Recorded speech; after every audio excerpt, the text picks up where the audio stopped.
안녕하세요. 특별한 만남 FEBC 초대석의 공부영입니다.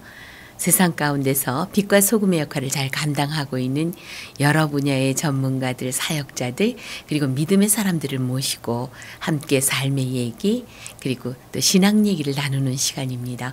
오늘도 특별한 한 분을 모셨는데요. 롤러코스터처럼 희노애락의 삶을 사시다가 제2막의 인생을 열고 계시는 분이시래요. 네, 젊은 여자분을 모셨습니다. 디자인 그룹 한의 대표이신 강민서 대표님이십니다. 안녕하세요. 안녕하세요. 반갑습니다. 네, 반갑습니다. 네, 젊은 여자분이라 제가 표현을 했는데요. 다행이네요. 네, 청바지를 입을 수 있고, 네, 그런 걸 보면은 여전히 젊다는 느낌이 듭니다. 네, 중요한 일일 때 청바지 자주 입는 것 같아요, 제가. 젊어 보이고 싶어서 그런가. 네. 현재 디자인 그룹 한을 이끌고 계신 네. 대표신데요. 어떠한 곳입니까? 디자인 그룹 한. 이름이 외자예요. 네. 한 하면은 이게 순수한 우리말로는 뭐 크다 뭐 이런 의미이기도 네, 하고요. 갖고 있어요. 네. 어떤 뜻에서 그런 이름을 지었는지 궁금하네요. 제가 디자인 회사를 운영한 디자인 한 지는 20년 됐고요. 네. 운영한 지는 15년 됐습니다. 일찍부터 하셨나 네. 봐요. 도대체 지금 현재 42살입니다. 그렇군요. 네. 참 일찍부터 사업을 네, 하셨네요. 일찍부터 좋은 동료를 만났던 것 같아요. 그때 네. 출판업을 하시는 분이었는데 예전 이름은 그분들이 지으셨었어요. 한문화, 한기회. 이러다가 이름은 바뀌면 안 되겠다. 이제 독자적으로 하면서 디자인 그룹 한이라고 지었는데 제가 한가족 교회 다닙니다. 우리 목사님이 자매는 어떻게 한이라는 이름을 지었나 이러세요. 네. 그래서 그냥요 이렇게 전에 설명해 드리겠다 했더니만 한은 great, 크다. 하나다. 어우르다, 넘버원, 둥글다, 하나님이라는 뜻이 있다고 의미를 부여해 주시는 거예요. 너무 기분 좋으셨겠네요. 그래서 와 내가 예수님 모를 때도 그 이름으로 했는데 네. 알고 나서 그러니까 그렇구나. 그래서 제가 디자인 하나면 너무 작으니 하나님이 만들어주신 기업이니 그룹 한으로 하자. 이렇게 해서 디자인 그룹 한으로 지금 같이 일하고 있습니다. 15년째 네, 사업을 15년 하신다고 됐습니다. 그러셨죠. 네. 디자인 그룹 조금 세부적으로 설명을 해주세요. 주로 어떤 일들을 하고 계시는지요. 오프라인 광고를 하는 곳입니다. 손으로 네. 지면을 통한 광고는 다 만들죠. 사보도 많이 만들고요. 그다음에 10년 동안은 10년 정도 넘었을 거예요. 각 교단 측에 여름 겨울 성경학교 계단 공과도 많이 만들었고요. 그다음에 요단이나 감리회 쪽에서 만드는 한 달에 한 3-4곳이 출판도 상당히 많이 했습니다. 그런 디자인 서적도 많이 하고요. 일반 IT나 유관 기업들에 대한 홍보물들도 많이 작업해주고 디자인에 관련된 거는 안 해본 게 없는 것 같아요. 그 분야에서는 꽤나 알려진 그런 알려지진 그 회사인가 않고요. 봐요. 최선을 다했어요. 최고이기보다는 네. 늘 최선을 다하면서 살았던 것 같아요. 네, 제가 그 앞에 소개를 하면서 롤러코스터처럼 네. 희노애락의 삶을 살다가 이제 제2막의 인생을 열고 계신 분 이러한 그 소개를 해드렸는데 사실 뵈니까 너무 젊은 분이시란 말이에요. 언제 그렇게 또 희노애락의 삶을 롤러코스터 같은 삶을 사시다가 이렇게 또 삶을 사셨는지 뭐 간증이 많을 것 같아요. 제가 늘 저는 전도사님도 아니고 목사님도 아니고 늘 요즘 하는 얘기는 예수님 얘기뿐이 없어요. 기도하면서 그때 시작한 기도인데 38살에 예수님 처음 만나가지고요. 그러니까 예수 믿으신 지는 불과 몇 년 안 되네요. 제가 실질적으로 기도하고 예수님 만난 지는 지금 4년째입니다. 그러니까 어떤 의미에서는 막 쪄낸 찐빵처럼 아주 흔할 그런 때이기도 합니다. 그죠? 교재만 들으면서 각국의 목사님들이 많이 오시고 또 주보나 이런 거 봉사하면서 그 끈으로 제가 교회를 놓지 않고 다녔었던 것도 있어요. 근데 네. 오시면서 전도사님이냐고 많이 묻는데요. 저는 연약한 선도입니다. 맨날 그렇게 얘기해요. 네. 다닌 지는요. 남편이 다니는 교회에 남편이 술을 너무 많이 먹어서 내가 교회 가면 우리 남편이 술을 끊겠구나 왔다 갔다 한 4-5년 다니다가 교회 다니는 사람 다 똑같네. 교회 다니는 사람은 저는요. 나약하고 할 일 없는 사람들이 교회 다니는 줄 알았어요. 네. 네. 할 일도 얼마나 많고 나약하고 그러니까 신을 의지하지 이렇게 참 이렇게 좀 세상 혼자 다 멋지게 사는 것처럼 그렇게 살았다가 아 그렇게도 보여지는 네, 수가 있군요. 저 있어요. 깜짝 놀랐어요. 모르시죠? 네, 그리고 대부분 교회 나가는 분들은 그래도 평균 이상의 양심과 평균 이상의 따뜻한 마음들을 가진 사람이라고 근데 생각을 할 텐데요. 들어가서 보고 알았어요. 귀하신 분들은 다 여기 있고요. 인격적으로 성숙되고 남을 네. 품을 수 있는 분들이 여기 다 있는 거 보고 내가 산 세상이랑 너무 다른 거예요. 그랬군요. 그래서 야 그때는 딸 하나만 지금 딸 하나 아들 하나 있는데 우리 애들은 여기 무리해서 키워야겠다 하고 그냥 쫓아다녔던 것 같아요. 4, 5년은. 네. 와 제가 산 세상은 너무 달라요. 저는 늘 사건 25시 현장에 살았던 사람 같아요. 이 사업 자체가 그렇게 피를 말리는 작업이라서 그렇습니까? 남들은 화려하고 좋아 보이고 늘 결과로 어떤 것을 평가받고 이런 화려함이 있지만 저희들끼리는 3대 직정이라 그래요. 집에 그랬군요. 들어가기 힘들고요. 네. 예, 참 고된 일이죠. 네. 그러면서 이렇게 신앙생활을 이제 재미있게 하기 시작한 게 한 4년 정도 된 거잖아요. 지금은 감사하고요. 재밌지 않았어요. 죽을 만큼 힘들었어요. 그랬어요. 예. 교회 나가는 일 자체가. 아, 교회 가는 것이 아니라 제 신앙을 환경이 자체가요. 아, 그러니까 환경이 어려움으로 그러니까 어려우면서 세상- 예. 그때 교회를 나가기 시작하신 거예요? 그러니까 사업 잘 나가다가 10년 정도 됐을 적에 제가 사업을 바닥을 쳤습니다. 진짜 시골에서 제 집이 가수원집 제가 막내딸이에요. 그 유명한 네. 가수원집 막내딸에 부족함 없이 자라다가 네. 진짜 잘 나갔어요. 사업도요. IMF 때 시작해가지고 진짜 탄탄대로였던 것 같아요. 여자 대표가 여자 직원만 8명 됐고 참 특이하다 해서 인쇄 신문에도 좀 났었고요. 그 당시 네. 진짜 승승장구만 하다가 야, 나 이렇게 맨날 남의 일만 디자인해 주지 말고 나도 좀 크게 뭐 하나를 해봐야겠다. 대단한 디자인만 하다가 예. 네. 네, 강남으로 여지껏 벌었던 거 뭐 다 해서 한 100평 정도 규모로 굉장히 크게 화려하게 이사를 했었어요. 사무실을요? 예, 사무실을요. 네. 네. 을지로에서 한 10년 넘게 있었다가 네.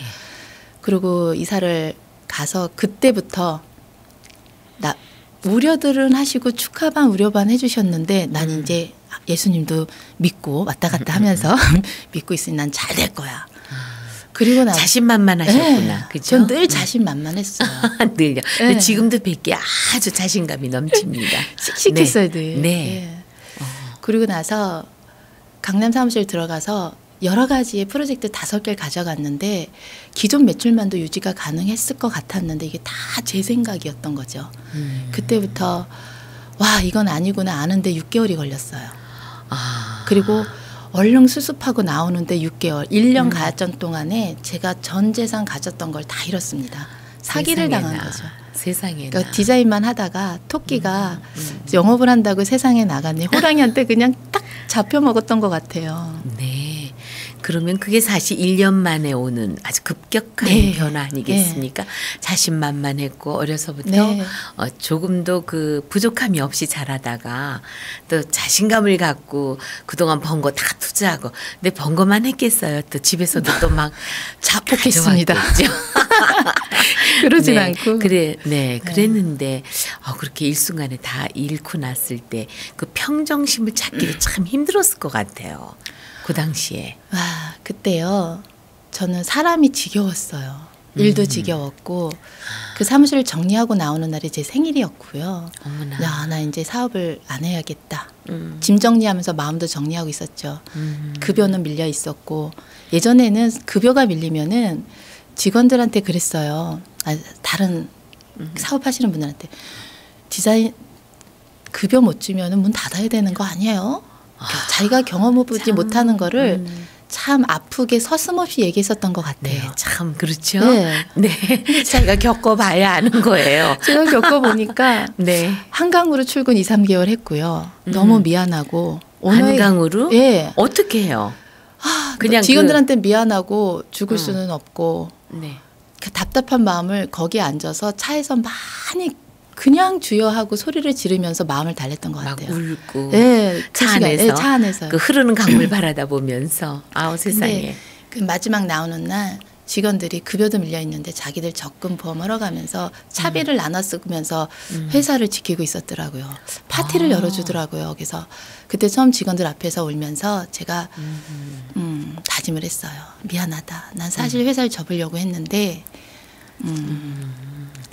내가 앞으로는 이런 생각을 안 하겠다. 고맙다. 그리고 나서 추스려서 추스릴 것도 없었는데 막 직기 다 새 걸로 10년 동안 썼던 게 너무 낡아서 인테리어 다 했던 그런 직기를 가지고 참 그때부터 하나님은 내가 모를 때부터 이렇게 알고 양다리를 거치고 있을 때부터 날 끊임없이 사랑하셨는데 그때부터 나한테 사랑은 부어졌던 것 같은 걸 지금 얘기하면서 느껴지네요. 홍대로 이사를 가는데 100평금에서 30평으로 가는데 퍼즐 맞추듯이 가구를 갖다 넣었던 것 같아요. 그렇죠. 네. 작은 데로 가니까. 네. 그러면서 오빠가 은행원이신데 도대체 막내야 너 도대체 얼마가 필요하냐 처음 묻더라고요. 근데 자폭했습니다. 제가. 괜찮아요 저. 괜찮아요 저. 큰 소리 쳤네요. 큰 소리보다는 오빠는 집안의 기둥이었고 우리 집안 우리 친정 쪽 집안은 제가 막내딸인데 직계가족만 100명인데 예수 믿는 사람이 저 하나예요. 그러니까 저는 예수님을 믿고 어머니 기도로 이렇게 가고 있는데 친정집에서 보면 우리 귀한 막내딸이 예수 믿고 망한 집안이 망한 게 돼버리니까 여러 가지 면으로 근데 아직 아버지한테 보증금 부분에 대해서는 갚아야 될 게 있어요. 근데 지금까지요? 예, 하고 있고 네. 마음의 빚을 갚기 위해서 또 열심히 살고 있는데 그때 오빠가 3천만 원 주신 거 가지고 다시 시작한 것 같아요. 홍대에서. 아침에 출근을 9시에 하면 직원들이 2시부터 4시까지 퇴근을 안 했어요. 6명 직원을 데리고 3명은 집으로 보내고 치료급여와 회사에서 반 지급되는 급여 갑자기 직장을 그렇죠. 잃어야 하니까 3명 남은 직원이요. 지금도 같이 하고 있는데 그 친구들 얘기하면 가슴이 많이 감사하고 뭉클하죠. 그러게요. 근데 사실 어떤 그 사업을 운영하다가 문을 닫게 됐을 때는 다 각자 자기 살 길을 찾아서 나가고 또 못 받은 부분에 대해서 억울해하고 이러는 부분 또 그걸 또 나쁘다고 할 수는 없어요. 또 엄연한 사실이니까. 그런데 그 직원들은 참 어떤 면에서 의리가 있었고 그 대표님을 굉장히 존경하고 좋아했었나 봐요. 너무 귀하신 분들이에요. 너무 스펙도 좋으시고 화려하신 분들이고 많은 그런 이직 요청도 많이 받으셨는데 아무것 부족한 저한테 어떻게 이런 귀한 분이 남았나 싶을 정도로 전부를 잃었다고 생각했어요. 돈이 없었으니까. 제가 10,000원이 없었어요. 늦둥이가 3살이었는데 그 애가 조금 샌달을 막 만화 캐릭터 있는 샌달을 사달라고 하는데 걔를 얻고 걸어오는데 제가 그때 그 샌들 사줄 돈이 없더라고요. 근데 얘가 좀 보채면은 내가 조금 더 왜 그래 막 이러면서 좀 할 텐데 보채지도 않는 거예요. 그래서 좀 더 그게 가슴이 더 아팠고요. 아팠어요. 그래서 며칠 그랬군요. 있다가 좀 돈이 회전될 때 원하던 거를 사서 잘 때 신겨주면서 가끔 주님 얘기할 때 이 마음 얘기하면서 마음 많이 잡아요. 네. 그 애가 지금 8살 됐네요. 그랬군요. 그런 어려운 그러니까 우리 인생에 있어서 가장 어렵고 힘든 터널을 그렇게 통과를 하셨는데 그 어렵고 힘들었을 때 가장 힘이 돼준 사람은 누구였어요? 우선 직장 동료들도 있지만 우리 어머니세요. 시어머니. 시어머니. 네. 우선 우리 시어머니한테 제가 처음 시집 와서 했던 게 어머니 저한테 교회 다니라고 하지 마세요. 이 소리였습니다. 그러니까 안 믿는 며느리를 알고 네, 데려오셨군요. 네. 그리고 나서 어머니 저한테 교회 다니지 말라고 하세요. 제가 너무 그때 당시 싫었으니까 그냥 이유가 없었어요. 별로 알지도 못했으면서 무조건적으로 이런 사람 많아요. 그랬군요. 네, 제가 요즘 많이 하나님을 전하는데도 나보다 더한 사람도 많고 덜한 사람도 많은데 그랬는데 제가 상황을 겪고 나니까 강남 사무실 그때 말고 집은 교회에다가 맡겨놓고요. 교회에서만 제가 5번을 이사했습니다. 네. 갈 데가 없어서요. 그리고 어머니네 작은 방으로 들어갔죠. 그래서 그때부터 어머니는 육적으로 저를 먹여주셨고요. 영적으로 기도해 주셨고요. 계속 기도해 주셨고. 야, 우리 믿지 않는 며느리를 위해서 구원 기도하시다가 어머니가 저 처음 만났을 때 그러셨대요. 어떻게 저렇게 멋진 며느리가 내 며느리일까 그 얘기를 요즘 가끔 하세요. 근데 어머니도 훌륭하시네요. 네, 늘 아들이 부족하다고 생각하고 늘 아들을 위해서 기도를 하셨으니까요. 근데 제가 어머니 앞에서 주님을 많이 물을 때 어머니 저 만나서 기도 제목 다 이루어지셨죠? 막 이렇게도 얘기를 텀벙텀벙도 했었어요. 근데 네. 진짜 제가 주님을 알고 나서 어머니 때문에 교회선 나오미와 노시라고도 하는데 하나님을 알면 알수록 내가 어머님한테 그 말씀을 드렸던 게 너무 가슴이 아프더라고요. 네. 나 같은 거 사실 어머니 때문에 우리 어머니 믿는 하나님 나도 믿자. 네. 네, 그러니까 목사님이 나오미야 너 같다. 제대로 미쳤다. 막 이러시더라고요. 네. 근데 그 어머니 쫓아서 모시면서 운전기사나 해야지 하면서 새벽 기도, 철야 기도 어머니 모시고 다니다가 그 중보기도방에 앉아 있었기 시작했던 게 지금까지 앉아 있습니다. 예. 그렇군요. 참 늦게 믿었지만 그래서 성경에는요 나중된 자가 먼저 된다는 얘기도 그래서 있지 않나 싶습니다. 어려운 과정 속에서 또 그 시어머님의 그 따뜻한 보살핌과 기도 그래서 다시 마음을 추스르고 이렇게 일을 시작하면서 하나님 앞에 또 역시 기도하는 시간 많이 가졌을 것 같아요. 네, 어머니랑 기도하면서요. 와, 막 부르짖으면서 방언 기도하시면서 이런 모습이 생소했고 무서웠고요. 난 저러지 말아야지. 처음에는 그랬는데 네. 다른 대안이 없더라고요. 갈 데가 없어서 교회에 앉아 있었고요. 저한테 그 당시는 다른 대안이 없었어요. 갈 곳이 없었어요. 그러니까 하나님께서 워낙 똑똑하고 강하고 그러니까 예수 믿게 할 수 있는 방법이 그렇게 그 방법밖에 없으셨는지도 모르겠어요. 우리 시어머니 지금은 엄마라고도 하고 막 이렇게 시아버님 아버지 이렇게 부르기도 하는데 자연스럽게 됐어요. 그러니까 소위 말하는 그 시월드와 참 그 사이가 좋으신 분이시군요. 그럴 수밖에 없어요. 저는 무조건적인 사랑을 영적으로 육적으로 다 받았기 때문에 저는 어머니 하면 가슴이 막 애여요. 막 애틋하고 네. 애이고 그리고 어머니 하면 제가 야근하고 들어올 때 어머님이 늘 그 주방 밑에서 성경 보시면서 절 기다리세요. 네. 기도하시면서. 네. 그래서 제가 힘들었던 거 기도 제목 내려놓으면 기도해 주시는데 그날은 기도가 더 세고 그런 기도 후원으로 여지껏 왔고요. 철학기도 다니면서 살았어요. 그 당시에는 한 2년 동안을 3시간 이상을 등을 땅에 붙여본 적이 없는 것 같아요. 네. 잠자는 시간을 줄여서 낮에는 일을 했어야 했고 잠자는 애들도 키워야 됐고 기도를 3시간 이상 붙였는데 어머님과 함께 네, 둘이요.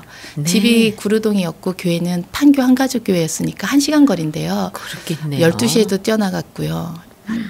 밤 11시 뭐 갔다가 1-2시간씩 제가 어떻게 운전을 하고 집에 왔을지 온 거 기억이 안 날 정도로 비가 오나 눈이 오나 바람이 오나 다녔던 것 같아요. 그럴 때마다 하나님께서 뭐 특별한 걸 보여주셨습니까? 뭐 말씀을 네. 들려주시든가 저한테 네. 질문을 하시더라고요. 서서히 늘 참 하나님 저한테는 다정하신 분이세요. 민서야, 민서야, 민서야. 늘 부르시고 내가 널 사랑한다. 이런 마음에서 오는 이런 음성이 제가 늘 버틸 수 있는 힘이었는데 어느 날 하나님 저한테 물으시더라고요. 민서야, 너 나 하나면 족하냐? 네. 근데요. 또 물으시더라고요. 민서야, 너 나만을 사랑하겠느냐? 또 물으세요. 한참 있다가 민서야, 너 나 함께 하겠느냐? 이거 대답하는데요. 네. 한 2년 걸린 것 같아요. 근데요. 저는 당장 돈도 있어야 되고요. 선뜻 내라고 내라고 답이 안 나오는 거예요. 와. 그게 늘 말씀을 듣고 제가 아무리 신구약도 몰랐던 애입니다. 제가. 그랬군요. 교재를 그렇게 만들면서 네. 아브라함이 오타인 줄 알았어요. 그렇게 또 잘난 척하고 다 고치고 뭐 이런 건 안 했습니까? 이거 오타 아닙니까? 네. 그러고 있던 나에게 하나님이 이렇게 음성으로서 이렇게인데 그 질문 대답하는데 2년이 걸렸습니다. 근데 어느 순간 강대상 앞에서 기도하는데 주님 한 분이면 족하고 주님만을 사랑하고 주님과 함께 하겠습니다. 어머님이 가끔 잔잔히 부르셨던 찬양이에요. 주님 뜻대로 살기로 해. 와, 그 찬양을 세상 등지고 주님 제 십자가 제가 지겠습니다. 이렇게 네. 할렐루야 하는데 그때부터 이제 모든 것이 형통하더라고요. 그러니까 2년 동안에 그 대답을 계속 질문하시면서 기다리고 계셨었는데 그 대답을 하고 나니까 그때부터 하나님께서 막 부어주셨군요. 네. 그 찬양 참 많이 불렀고요. 네, 그랬군요. 그래서 그 순간부터 뭔가 막 그 사업의 변화가 시작된 거예요. 많이 됐어요. 예전에는 이렇게 하나님 날 도우시고 계셨구나. 네. 날 도우시네 이렇게만 알고 있었는데 그리고 나서 2년 있다가 진짜 열심히 일했습니다. 제가 사업을 딱 접고 나서 그 2년 고난 가운데 우리 집사님들, 목사님들 교회 중보기도방에서 기도해 주실 때 자매, 그 당시 자매 고난은 유익이야 그러는데 속으로 한번 해보시라고요. 이 소리가 저절로 나왔어요. 고난도 유익이다. 정말 그거 맞죠? 근데 네. 저여서 감사하더라고요. 그랬군요. 진짜 절 택해 주셔서 감사하고 그 기간 동안에 그 시간 오면서 제가 바닥을 치면서 배운 게 기업의 경쟁력은 성실함이구나. 다른 게 아니라 주님이 이걸 중심을 보시는구나. 또 다른 어떤 화려함이나 이런 것이 아니라 사람을 귀히 여기는 거구나. 제가 세상 돈을 다 잃고 이 팀이나 가족이 진짜 끝까지 믿어줬고 같이 해줬기 때문에 다시 2년이라는 고난도 그렇죠. 믿는 팀장 믿는 사람 반, 안 믿는 직원 반, 뭔지도 모르고 엉덩이에 불 붙었던 상황인데 같이 해줬거든요. 그 두 가지를 가슴에 딱 주님 제가 기도하는데 영적으로 육적으로 난 낮은 자리에 있겠습니다. 그 뒤부터 작은 거 좀 명함 하나 부탁드려도 진짜 최고로 만들어드려요. 네. 그래요. 네. 네, 성실 그리고 최선을 다하는 최선을 것. 다하고 사람을 귀히 여기는. 네, 그렇게 되면 누구나 다 성공할 수 있지 않겠나 그런가요? 싶어요. 물론 너무 거기에 오래 플러스 걸렸어요. 하나님의 도우심이 있어야 되는 건 당연한 거죠. 이게 지금 놀라운 축복 속에 이 바로 디자인 그룹 한이 뭐 이렇게 재계에서 왜 이렇게 평가들 하고 그러지 않습니까? 그리고 2년 있다가 구루동으로 지금 이사를 했습니다. 그때 네. 할 수 없을 때 가장 힘들 때 와 그런 축복을 받으면서 구루동 사무실 이사했는데요. 제가 강남에 100평 정도로 제가 멋있게 갔다 그랬잖아요. 네. 구루동 이사하고 계약을 하는데 모든 직기를 써줄 것에 대해서 계약 사항을 넣는 거예요.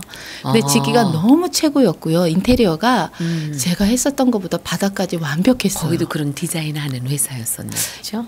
벤처 회사였는데 그랬군요. 인테리어를 다 해놓고 본인들이 감당 못하니까 회사를 접어야 되는 상황이니까 집기까지 이거를 책상이나 모든 것을 세팅하고 나니까 우리 직원 수랑 모든 게 딱 맞는 거예요. 그러니까 하나님께서 예비해 주신 거예요. 제가 가진 것보다 더 좋은 것을 주셔서 제가 청소하고 딱 앉아 있었을 때 야, 내 멋대로 세상 나 잘난 맛에 막 뛰어다닐 때에는 하나님 날 딱 붙드시더니만 내가 하나님 사랑을 알고 있을 때 난 아무것도 한 게 없는데 하나님 날 이렇게 높이시는구나. 내가 진짜 감사해서 청소하다가 이렇게 눈물으로 그리고 앉아 있었던 것 같아요. 네. 요즘 그 이 디자인 그룹 안에서 교육 잡지인가를 네. 만들고 있죠. 메모리즈. 네. 네, 그 어떤 책입니까? 메모리즈는 참 제가 기도하면서 느낀 건데 할 수 없을 때 하는 것이 믿음 같아요. 할 수 없을 때 하는 거. 네. 넌 할 수 있다 하시는 거죠. 네. 나는 할 수 없지만 주님이 내 안에 계시기 때문에 민서야 넌 할 수 있다. 메모리즈가 그랬던 것 같아요. 예전에 강남 사무소에 있던 기자가 잠깐 있었던 직원이 갑자기 오더니만 10년 동안 교육에 있었대요. 교육 콘텐츠를 가져오더니만 대표님 이게 이슈입니다. 이거 만드세요 그러는데 난 지금 너무 정신이 없기 때문에 내가 그걸 만들 경험이 못 된다. 네가 만들어라 했더니 진짜 이 친구가 만들어 놓은 거예요. 콘텐츠를 만들어 놨어요. 그러면 저는 늘 사보나 다른 회사 뭐 철도공사나 뭐 이런 나노라는 회사 사보를 제 창간호만 5건을 만들었는데 늘 우리 회사 브랜드에 대해서 갈급해 있던 상황에 그래? 그럼 내가 한번 만들어 볼게. 나눔과 희망을 실천하는 교육 잡지예요. 잡지들이 굉장히 다 두꺼운데 네. 우리는 이왕이면 한 꼭지라도 공감할 수 있고 읽고 감동을 줄 수 있는 그런 잡지를 만들자 그냥 막연했었어요. 근데 한번 딱 만들고 그때 창간호를 찍고 나서 더 많이 찍었죠. 제가 수지타산을 따져보고 나서 나 이거 못해요. 저 이거 못합니다. 주님. 창간호만 하고 곧. 그러니까 이게 네. 수지타산에서 할 일이 아니에요. 그렇죠. 그랬는데 어. 주님이 저 이거 기도할 때마다 갖다 놓고 저 주님 이거 못합니다 할 때마다 주님이 다 해주셨어요. 네. 종이 수폰이 들어왔습니다. 오. 제지사에서요. 그런 일이 전후도 없었었는데 종이 수폰이 들어오는 거예요. 디자인은 제가 하고 인쇄비만 부분하고 이 친구가 콘텐츠는 알아서 만들겠다 하고 종이 돈이 들 게 별로 없는 거예요. 쉽게 만들게 됐군요. 네. 네, 그러니까 만드는 과정에서는 다들 아기 낳을 때 느낌이에요. 해산의 고통처럼 안에서는 벅색이고 굉장히 힘든데 이게 한두 권 나오니까 자식 보면 뿌듯하잖아요. 그렇죠. 이렇게 나오면서 굉장히 뿌듯한데 내가 할 수 없어요, 주님. 저 이거 정말 못하겠어요. 기도는 계속하고 있고 그럴 때마다 주님 저한테 그러셨어요. 꿈으로 이런 어떤 음성으로 뚫 주셨죠. 민서야, 이게 밤하늘에 무수히 많은 별이 되게 해주시겠다고 하시는 거예요. 아. 으악. 내가 네. 모세도 아니고. 그래서 아브라함도 아니고. 그래서 아 그렇구나. 그리고 또 갈 수 있었고 또 못해요. 할 때 종이 수폰이 한 1년 정도 받았던 것 같습니다. 1년을. 그리고 주님 저 보세요. 지금도 아직도 이제 일어설려면 조금 더 시간이 있고 이런데 했을 때 네가 힘들 때 이게 너의 등불이 돼주겠다고 또 약속해 주시는 거예요. 네, 이렇게 계속 내가 할 수 없을 때 힘을 주셨고요. 그리고 종이 스폰이 끊길 때는 광고가 들어오기 시작했습니다. 우리 클라이언트가 광고주가 되어주시고 또 메모리즈 잡지를 보면서 이게 지금은 한 2년 정도 되어 가는데요. 벌써요? 네. 어떤 사람들을 대상으로 하는 그 아이를 키우는 교육잡지일까? 부모님들이 보는 부모님들 잡지인데, 예, 보는? 유초등부 네. 콘텐츠가 조금 많고요. 중고등학교까지 고등부는 약간 있는데 엄마들이 보는 잡지예요. 세상과 소통하는 잡지죠, 엄마는. 기독교적인 냄새가 없어요. 풍겨집니까? 없어요. 대신 목사님이 창간호부터 건강한 가족 세우기라는 꼭지를 담당해 주셨죠. 네. 예, 그러니까 순전히 그냥 교육 잡지입니다. 나중에는 이게 뭐 부록이라도 말씀이 전에는 잡지 있는 게 제 바람이기도 하고요. 이루어지겠죠. 그럼요. 네. 참 예수 믿기 시작한 지 얼마 안 됐지만 그 짧은 기간 동안에 정말 롤러코스터처럼 그 여러 가지 굽이굽이 어려움도 겪었지만 이렇게 참 시원하게 잘 뚫고 나오셨습니다. 또 네. 하나님과 함께 하시고 지금 그 사업도 지금 하나님께서 이렇게 함께 해주시니까 이렇게 잘 발전되고 부흥되고 있는 것 같습니다. 네, 앞으로 지금 말씀해 주신 그 꿈을 잘 이뤄나가는 그런 그 대표님 되셨으면 좋겠습니다. 네. 오늘 말씀 고맙습니다. 네, 감사합니다. 네, 특별한 만남 FEBC 초대석 오늘은 디자인그룹 한해 대표이신 강민서 대표님과 함께 얘기 나눠봤습니다. 다음 주 이 시간에 뵙겠습니다. 여러분 감사합니다.